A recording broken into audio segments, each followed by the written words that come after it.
There are children. In fact, in one case, I think people have seen the story out there.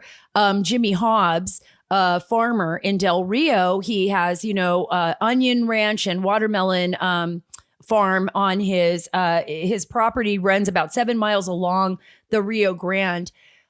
Basically encountered 5 young children, 5 little girls from ages 11 months to 7.5 years old, just abandoned on his property in an area. I want all of you to understand the Rio Grande Valley is a dangerous area because of the animal life. I mean, there's javelinas, there's wild boars, there's snakes, there's a river. Can you imagine being 7.5 or 8 years old with 4 other little girls huddled all night long until the next day? Probably more than 24 hours. I think they were there for roughly 30 something hours before he found them.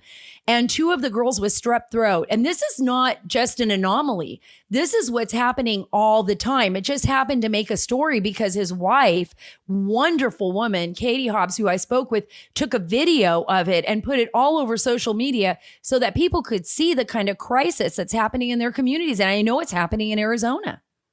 Well, in the issue, the problem is we know there's more than 20,000 now kids basically in custody. And the Biden administration, you mentioned, whether this is a partisan issue or not. We know there's Democrats. I think it's Congressman Cuellar in Texas is calling for more transparency. And so we know that the media, the mainstream media, the dominant media in this country is not covering this story because people will start asking questions. Look, as a parent of 2 teenage girls, it's important to me to think that anyone, regardless of their age, is going to be going across the desert in the situations, those dangerous situations. And then you start thinking about the fact that, like, how does this reflect on us as a country? And this, we're not a third world country.